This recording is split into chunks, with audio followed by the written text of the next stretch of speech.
നമ്മൾ ടയർ പഞ്ചറായാൽ എന്ത് ചെയ്യും? നമ്മളെന്തെങ്കിലും ഒരു സ്റ്റെപ്പിന് വേണ്ടി അത് മാറും, അല്ലെങ്കിൽ നമ്മളൊരു പഞ്ചറുകളെ കൊണ്ടുപോയിട്ട് ആ കാറ്റ് അടിച്ച് അല്ലെങ്കിൽ നമ്മൾ പഞ്ചർ ഒട്ടിക്കും.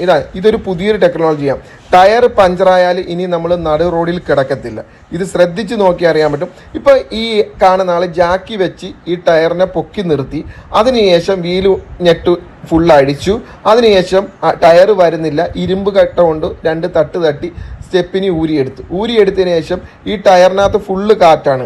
അപ്പോൾ ഫുള്ള് കാറ്റ് അഴിച്ച് വിടണം. അങ്ങനെ അതേ ഒരു പയ്യൻ വന്ന് കാറ്റ് ഫുള്ള് അഴിച്ചു വിട്ടതിന് ശേഷം അപ്പോൾ നിങ്ങൾ ആലോചിക്കുന്ന പഞ്ചറായാലും വഴി കിടക്കത്തില്ല എന്ന് പറഞ്ഞിട്ട് ഇതിപ്പോൾ ജാക്കി വെച്ച് എല്ലാം അഴിച്ച് പഞ്ചർ ഒട്ടിക്കാം. ഒരു കാരണവശാലും പഞ്ചർ ഒട്ടിക്കുമല്ല. നിങ്ങൾ വീഡിയോ ഫുള്ള് കണ്ടാൽ നിങ്ങൾക്കത് മനസ്സിലാവും. ഈ ബാൽറ്റൂവിൻ്റെ അവിടെ നിന്നാണ് കാറ്റ് പോകുന്നത്. ഇത് ന്യൂയോർക്കിൽ നിന്ന് കൊണ്ടുവന്നൊരു മെഷീനാണ്. ഇത് മുമ്പെന്ന് പറയുമ്പോൾ നമ്മൾ കൈവെച്ചെല്ലാമാണ് ഭയങ്കര അഴിക്കുന്നത്. ഈ മെഷീൻ കൊണ്ട് ഇച്ചിരി കൂടെ എളുപ്പമാണ് ടയറും ഡിസ്കും വേർപെടുത്താനായിട്ട്. അങ്ങനെ ആ മെഷീൻ വെച്ച് ടയറും ഡിസ്കും വേർപെടുത്തുന്ന ഒരു ഇതാണ്.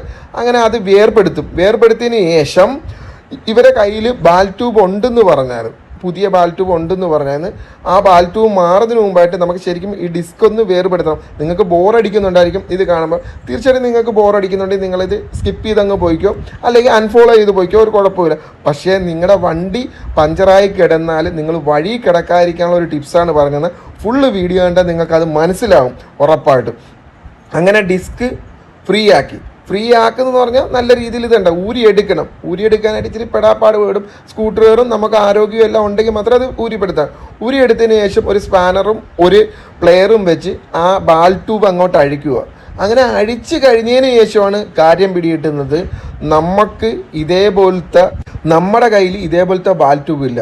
അങ്ങനെ ആ ബാൽ ട്യൂബിൽ എന്ത് ചെയ്ത് ചെറിയൊരു സെല്ലോ ടേപ്പ് കൊണ്ട് കറക്കി ഒട്ടിച്ച് എന്നിട്ട് രണ്ടാമത് നമ്മൾ ടയർ അങ്ങോട്ട് ഇട്ടതിന് ശേഷം ഇവിടെ ഇരിക്കുന്ന കുപ്പി നിങ്ങൾക്ക് കാണാമല്ലോ, അതിനകത്ത് സോപ്പ് വെള്ളം കലക്കി വെച്ചിരിക്കുക. എന്നിട്ട് എയറെല്ലാം ഫുള്ളായിട്ട് ഫില്ല് ചെയ്തതിന് ശേഷം ആ കുപ്പി വെച്ച് അടിച്ചു നോക്കിയപ്പോൾ എന്തുവാ, ആ ബാൽ ട്യൂബിൻ്റെ അവിടെ നിന്ന് കാറ്റ് പോകുന്നുണ്ട്, പഞ്ചർ ഒട്ടിച്ച സ്ഥലത്തു നിന്നും കാറ്റ് പോകുന്നുണ്ട്. വേറെ ഒന്നും നോക്കിയില്ല, നേരത്തെ അടിച്ചതുപോലെ തന്നെ നേരെ ടയറിട്ട് ജാക്കിയും വലിച്ചു മാറി. അതാ പറഞ്ഞ പുതിയ ടെക്നോളജിയാണ്. ടയർ പഞ്ചറായാലും നമ്മൾ വഴി കിടക്കത്തില്ല. നിങ്ങൾക്ക് ഇതിൽ നിന്ന് എന്ത് മനസ്സിലായി? ടയർ പഞ്ചറായാലും നമ്മൾ പഞ്ചർ ഒട്ടിക്കേണ്ട, ആ പഞ്ചർ വെച്ച് തന്നെ വണ്ടി ഓടിക്കാനായിട്ട് ശ്രമിക്കുക.